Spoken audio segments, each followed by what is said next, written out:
So hello all, welcome to JKC platform for November 21 revision lectures, and here we are with chapter number 2 of auditing and assurance paper. Now this chapter covers 4 topics, as you would know: strategy, plan, program, materiality. And in the revision part, we would be taking first of all the questions of modules from ICI material. Let's see module says what are the questions given in the module. Thereafter I'll cover some more concepts and we'll brief out this chapter at the end. So listen carefully to the entire lecture. The topics would be covered in a very brief manner. Yes, some topics that I'll not touch in this lecture you have to see because you have studied it from the book, so you have to see it on your own, but I'll let you know what are the topics which are important. So let us start with the concept of audit strategy, audit plan, audit program and materiality. Now first of all you should know that what is strategy. I'm just briefing out in a minute the chapter's concept. Audit strategy means what? Sir, audit strategy means the one which shows the direction, one which shows the scope, one which shows the timing for the auditing. And the thing which guides the auditor in developing the plan is known as audit strategy. Fine. Because the first thing the auditor does is to make a strategy. Thereafter he'll make a plan on the basis of strategy. By covering all the matters which were identified in the strategy, the auditor will address all those issues in the plan. And once the auditor makes a plan, thereafter he'll draft an audit program. Now what is audit program? Program is a detailed version of a plan. Program is a detailed version of plan that will comprise of what? That will comprise of procedures to be applied. That will comprise of techniques to be applied, like vouching, verification. All these procedures would be applied here. And why this is done, sir? This is done to achieve the audit objective. This is done to obtain evidences, sufficient appropriate evidences so as to form an opinion. So this is the interrelationship between all of them, and all are interrelated, all are closely related. Sometimes we say that these are sequential process. No, as such they are not sequential process. They are closely interrelated process. Okay? But we can say a bit, they are like a sequential process, but actually they are not. They are just the manner of the flow is like a auditor makes a strategy first, thereafter simultaneously makes a plan, and then the program and the procedures comes after that. So this is the basic thing, interrelationship between them. The second concept will be discussed in this chapter is materiality. Now what is materiality, sir? So materiality means any information whose misstatement can influence the decision of the users, economic decisions of the users, is known as material. Any item, any disclosure, any amount whose misstatement can influence the decision of the user. There can be some small items, small misstatements. So they may not influence the user's decision, so they are not material. Quantitatively we have to see, as well as qualitatively we have to see. So this is the topics coverage which we are going to discuss. Now let us begin with the questions from the module first, because they are coming in the exams, and I'll let you know which were there, these out of this which was there in the July 21 attempt. The first question says, once the auditor has established an overall strategy, and I just stated before, thereafter an audit plan can be developed to address the various matters identified in the strategy. Now let's suppose this question comes. Now all the questions are covered in the books. In the book you have studied, in the JKC book, I have referred the chapter number as well as the topic number where you have already done with this topic. So we have covered everything in the classroom lectures. But this revision session would be important for you to cover the major things once again, like this question. They are not direct questions, they are indirect questions. So the statement is given and you have to fix up what is the answer. 3-mark question would be this. Now listen carefully. As I already told you, these both, audit strategy and audit plan, they are interrelated, closely related. They are not necessarily a sequential or a discrete process, because once a strategy has been made, a plan will be developed. Then while drafting the plan, you think that something wrong has happened, you can modify the strategy also. That is interrelationship between them. So they're not necessarily discrete. Now the answer for this question would be, Okay, whenever you have made an audit strategy and thereafter you're making an audit plan, what are the matters you have to cover in the audit plan so that you can cover all those things which are covered in the strategy. If you remember, guys, there was a chapter 4 in your course which covered risk procedures, risk assessment procedures. There was a chapter 3 in your course which covered audit procedures. Now, if you remember, audit procedure are of two types. One is risk assessment, one is further audit procedure, right? So that is the thing the auditor has to cover in the plan. He has to plan the nature, timing and extent of risk assessment procedure. He has to plan the nature, timing and extent of further audit procedure. And apart from this, if any other procedures are required, as required by standards, then he has to plan for that also. So that everything which is covered in the strategy gets addressed by this plan. So the answer to this question is very simple. The auditor shall develop an audit plan that should include description of three things. Risk assessment procedures, nature, time, extent you have to plan. Further audit procedures, nature, time, extent you have to plan. And other audit procedures, if required by SAs, you have to plan for that also, so that you can cover all the matters covered in the strategy. Got the answer? I've given the answers also. Otherwise, this topic is directly there in the JKSC booklet, but I've given the answers also so that you can cross-refer that answer with this one. Now, second question. Planning is not a discrete phase, it's a continuous process. And as we all know, that planning is not a one-time process. It's a continuous process, it's an iterative process, you have to do it again and again. This year's planning starts when the last year's audit gets completed, and this year's audit plan gets done when this year's audits get completed. So it's a continuous process. Why, sir, it is a continuous process? Guys, it is a continuous process because things don't remain stagnant for long. Like the determination of materiality can change. The risk assessment procedures you have planned can change. During the course of journey, maybe the auditor gets an understanding of the entity. He finds that there are certain changes in the law, there are certain changes in the FRF to be applied. He has to modify everything. So there can be a change in the risk assessment procedure. Risk assessment procedure can either be applied as a analytical procedure, or it can be either be applied as an inquiry, observation, inspection. So any of the procedure which the auditor is applying can get changed. Knowledge of law, which have taken initially that these laws are applicable to the entity, this is the legal framework, that can change during the course of audit. Your decision to get the help of an expert can change. So the plan is never a static process. Plan is never a discrete process. It's a continuous and iterative process because the plan needs to consider everything in that. And these are the points which were given here. Got it? Fine. Chaliye. Next point. The next point comes nature, timing and extent of direction, supervision of engagement team members and review of their work depends upon many factors. Now, first of all, we're taking all the questions from module, right? So these are all the questions there is there in the module. Now, this question says, what are the factors to be considered while you have to decide that how much you should give direction, how much you should give supervision, how much you should review the work of your engagement team members? And the answer is very simple. There are only specifically 4 points given in the material. One is the size and the complexity of the entity. The bigger the entity is, the more complex the entity is, you have to direct your team members, you have to supervise your team members, you have to review their work. Second and third comes from the angle of auditor. Area of audit is complex or not. The risk of material misstatement in that item is there or not. If it is there, you have to give more direction, more supervision, you have to review their work.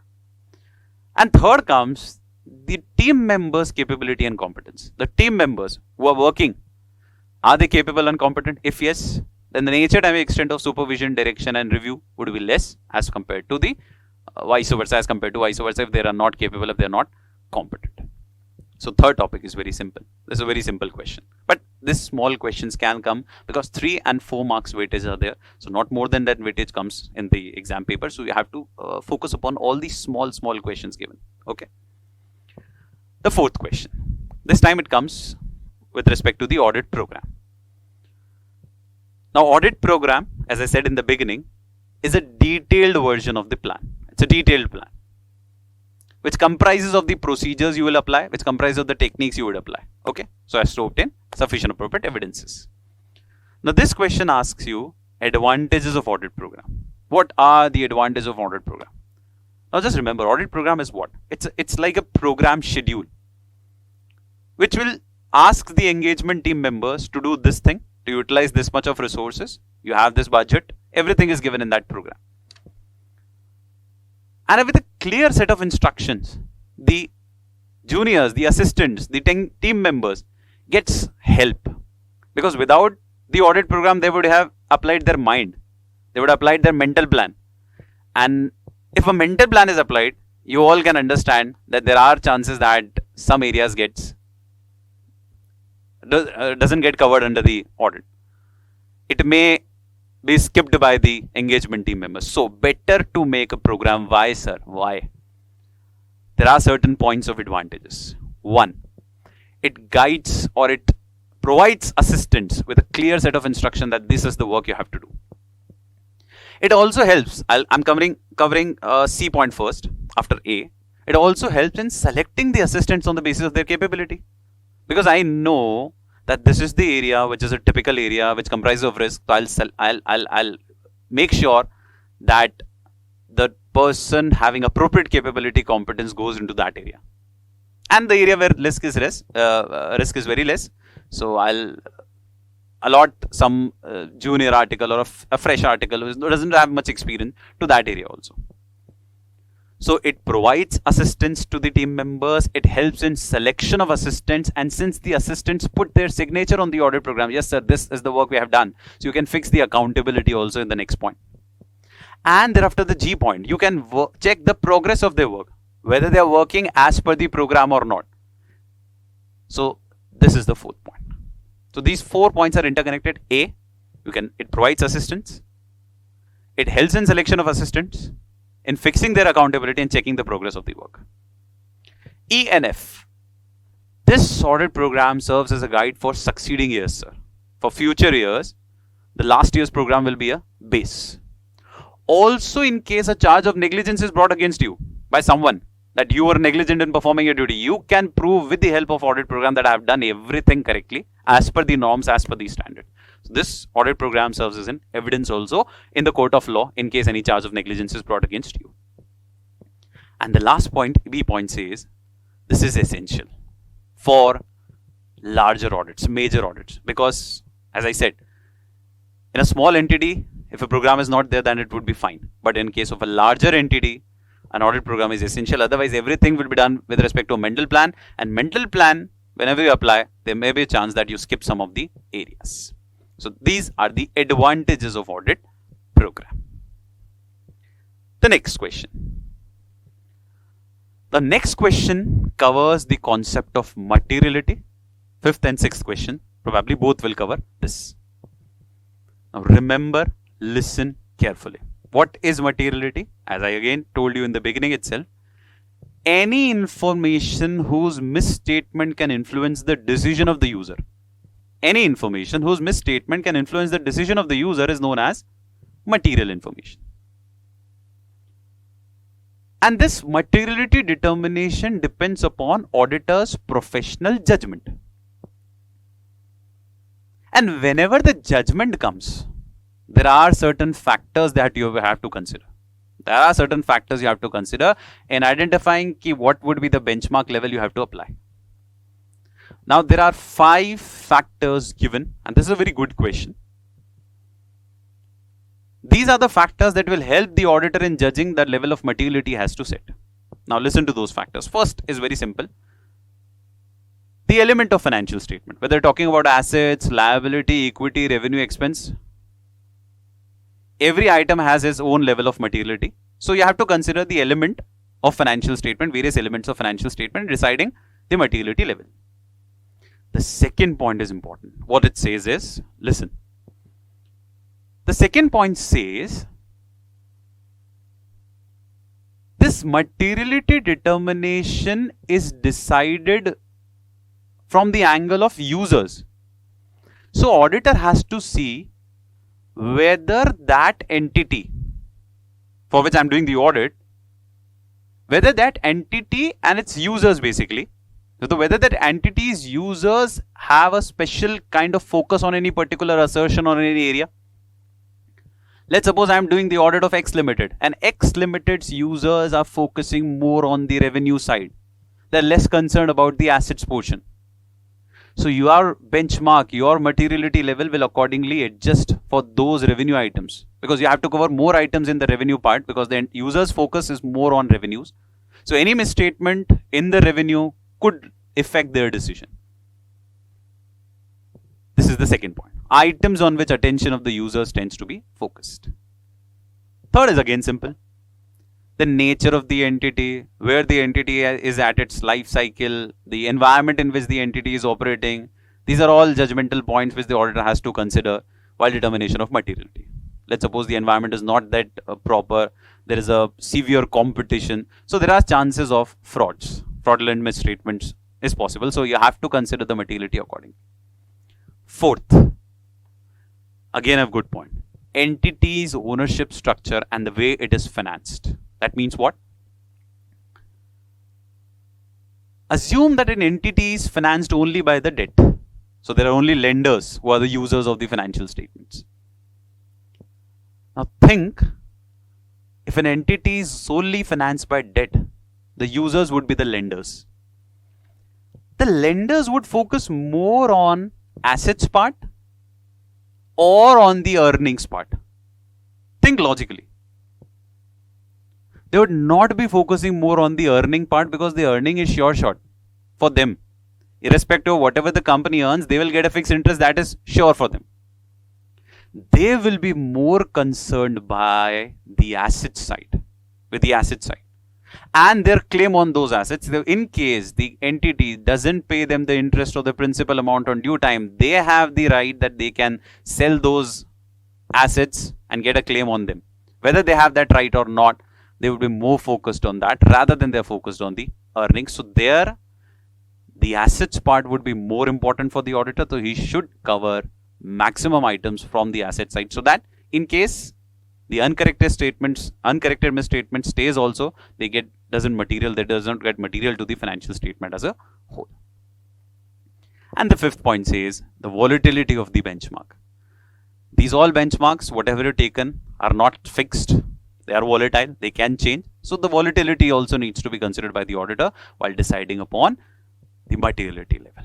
So there are 5 points, 5 factors which an auditor has to consider while determination of materiality. Fine. Chaliye. Next. Let's proceed on the next question. Sixth. This was the question which was there in July 21 exam. This is the ICI module question only. Is it necessary to document the audit plan? If so, what all activities to be documented? So this was there. What are the activities which you have to document while planning? And the answer is very simple, sir. That whatever you make in this audit plan strategy, whatever changes you have done in this audit plan strategy during the course of audit, whatever significant discussions you have taken place with the decision makers, with the TCWGs, with the management, previous audit report you have taken into consideration while planning and performing your audit this year.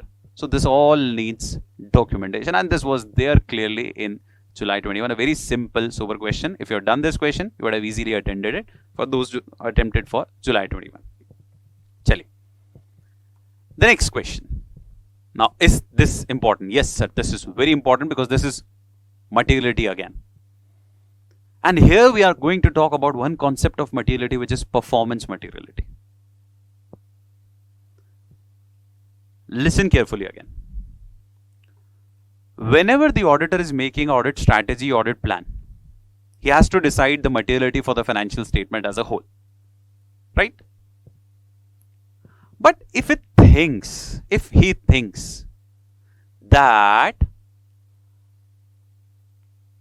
the materiality set for the financial statement as a whole is fine, but if he thinks that there are certain classes of transactions, there are certain account balances, there are certain disclosure, in short I am talking about assertions.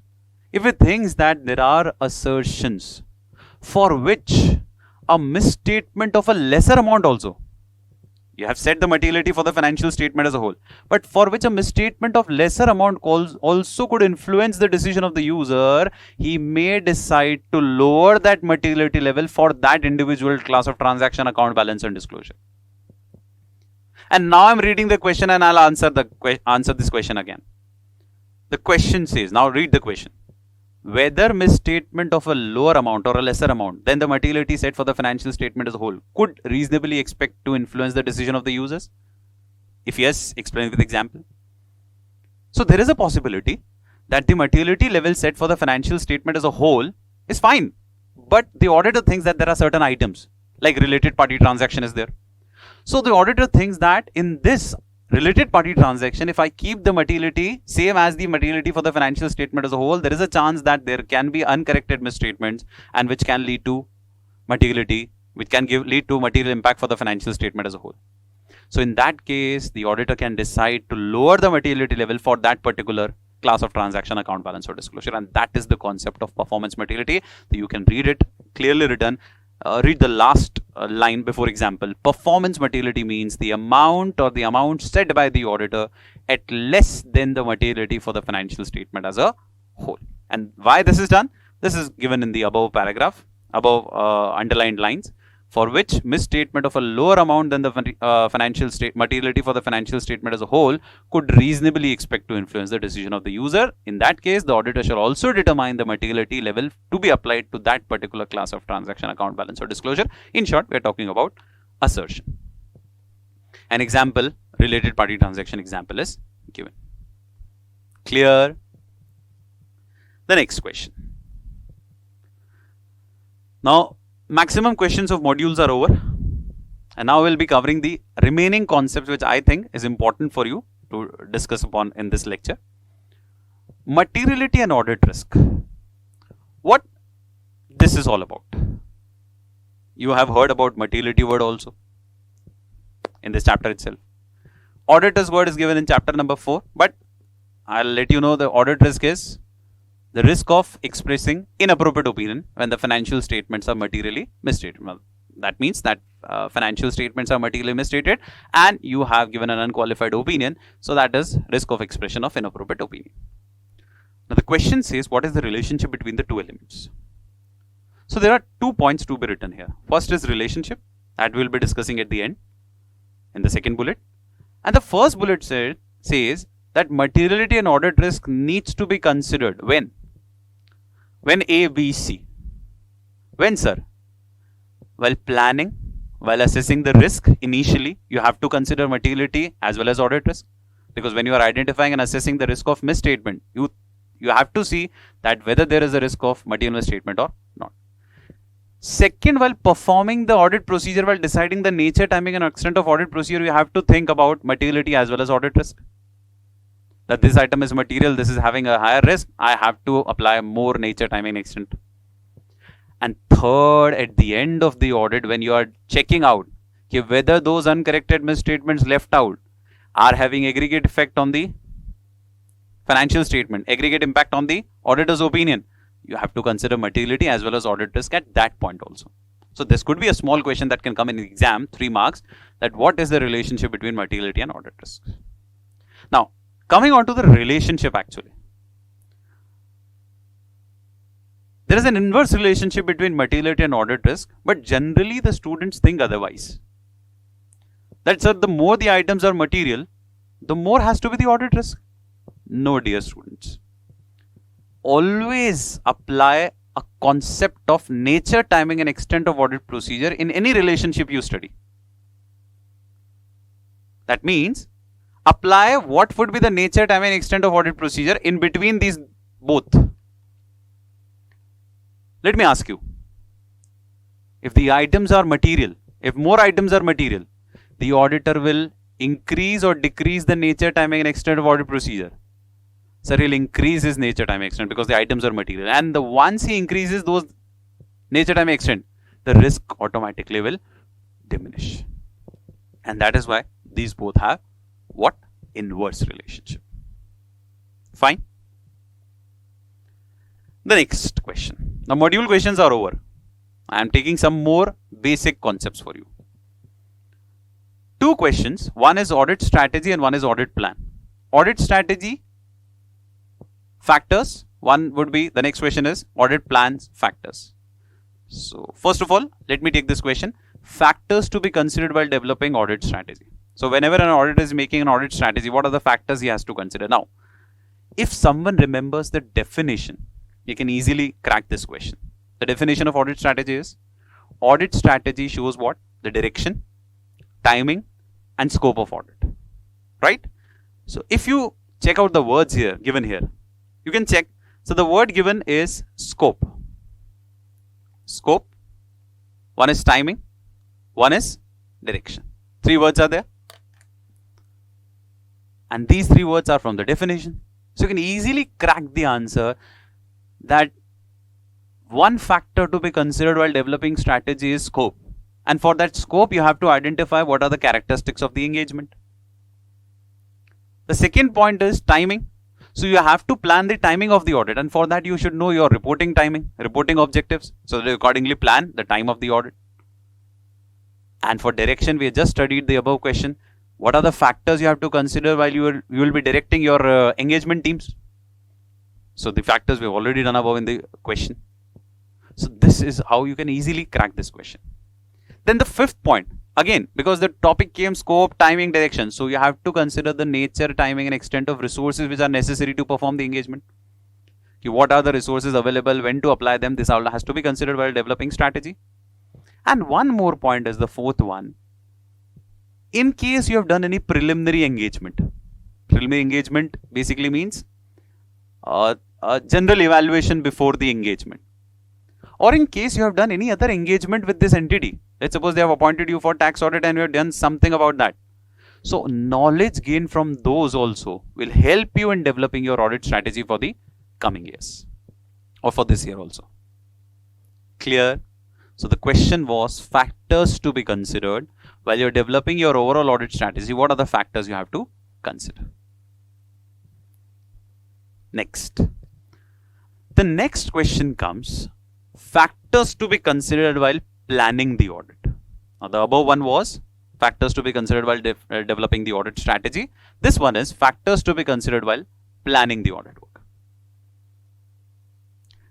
Everything is given in the JKC book. You have already done with everything. This is just a revision lecture. You have to study everything from the booklet only. Whatever the teachers have told you, you have to do that. Topic number 10 of JKC book and the topic number 10 for this slide also. Factors to be considered while developing the plan. Now this time it's about planning. And plan will cover more things. Plan, whenever you are making a plan, just remember three things, 3 or 4 maximum things, and you will cover every point. 1. Sir, plan should cover all the things which we have done we have decided in the scope, right? Because whatever you are going to plan, that plan should cover everything which was covered in your scope, right? And the scope is decided by 3 things. Remember, if you remember, the first point, so the terms of engagement. The second one is the legal requirement, and the fourth one is any pronouncement of ICI. So these 3 are covered in the scope topic also, and this all has to be considered. Now while making a plan, you have to may have to take help from others also, internal auditors, other auditors, experts, joint auditors. So those points will also be covered in the planning 600 series. Involvement of other auditors, involvement of experts, internal auditors, and in case there are joint auditors, the work allocation between joint auditors need to be planned. Now listen, the third version. So are we going to plan for immaterial items, or we are going to make a plan for material items mainly? So you are going to make a plan for material items mainly, right? 3 points would be covered for that. Identification of significant areas, setting of materiality level, and conditions which require special attention. Okay, what are the conditions, what are the areas, what are the circumstances requiring special attention? There I have to plan more. So this 3 are from materiality angle. And the last point is, whenever you are making a plan, you have to consider the accounting treatment followed by the client, accounting policies followed by the client, and how much you are going to rely on the accounting or internal control system of the client. That you have to consider while planning the audit. Accordingly, thereafter only we decide the nature, timing, and extent of audit procedures. Okay, so there are only 4 bifurcations majorly. One is scope, point number A, B, D. One is other, help from others, point number I, J, K, L. One is E, F, G, materiality, importance, significance. And one is accounting part, how much you are going to rely on that. Accordingly, you have to plan your audit. That's it from this question. The next question comes, which is question number 11. Now, I've taken 2 questions more from audit program. One was there in the module itself. We are done. Advantages of audit program. But basically 4 questions there. One is advantage, one is disadvantage. One is points to be considered, and one is developing the audit program. Now this is also a very simple question. What are the points you have to consider while drafting your audit program, while constructing your audit program? So it's a very simple point. Remember one thing. Whatever is my scope, whatever is the scope, I cannot go beyond that, right? So first point to be considered is, whenever you're making an audit program, stay within the scope and limitation of the assignment given to you. Now, program covers what? Sir, program covers procedures. Program covers techniques.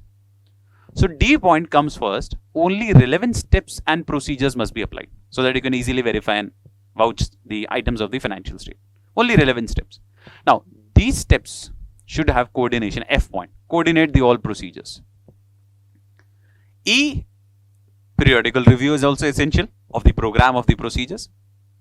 And you have to also consider C point, the possibility of error in that. There is always a possibility that this program may fail, this procedure may fail. So consider the possibility of error also. And the B point is, make your audit program in such a manner that you can get every evidence or maximum evidence is available, and so that you can identify the best evidence, or you can check out for the sufficient appropriate evidence out of that. So how you're going to make an audit program, sir? So stay within the scope. Apply procedures, only relevant ones. Coordinate between them. Review them periodically, consider the possibility of errors, and try to get maximum evidences through your audit program. So this is points to be noted while constructing the audit program. The next one says, when you develop the audit program, what things you will inculcate in that audit program? First 3 are very simple. So the audit program should be written, not oral, because you have to give an instruction to your juniors also. So that oral instruction may not be remembered by them. Second, that audit program should clearly have sufficient details so that the staff or the assistants will be able to understand the program. What would be the objective of this particular program? What are the areas you have to cover? Clear instruction should be there. Third, when you are developing your audit program, you may decide to rely on internal control, you may decide not to rely on internal control. That is the choice of the auditor, that is the judgment of the auditor. But if he decides to rely on internal control, he will accordingly plan the nature, timing, extent of audit procedure and put that in the audit program. If he doesn't want to rely on internal control, because if he thinks that there are other ways for which through which I can collect the evidences, so he may not rely on internal control. So that thing has to be considered by the auditor while making an audit program, while deciding the nature, time and extent of audit procedures. Fourth one, the timing of this program, or in fact I should say the timing of the audit procedures which are there in the program. Now listen carefully. Generally, normally, auditor has a flexibility. Auditor and his team has a flexibility in applying the procedures. Whenever they want, during the course of audit, they can apply that procedure. But there are certain items, certain assertions for which timing is very important. You have to apply that procedure on the specific date, on that specific time only. Let me give an example for that. Management is having a physical inventory counting. You have to go on that date only to attend that counting. Your SA 501 also says that. Management is counting the cash verification is there. So you have to attend on that date only, whenever the cash balance is being counted. And the last point is audit planning. The point says the plan is made, thereafter the program is made. As and when the audit progresses, The plan gets modified, the program also gets modified. So program is not a static version. It is a flexible version. Whenever you're making changes in the plan, the strategies, the program will also get modified. So you have to consider that also while developing an audit program. There are 5 elements, and this is a good question which can come in the upcoming attempts. Fine. So this is all about this chapter which I had to cover. But there are certain more topics. Again and again I'll be saying you that this is just a basic revision.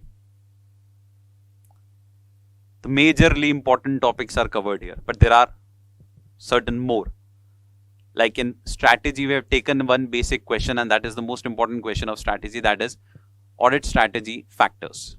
But there is one more question, that what are the resources, or what would help how would the strategy help in deciding the resources utilization? So that is one more question there.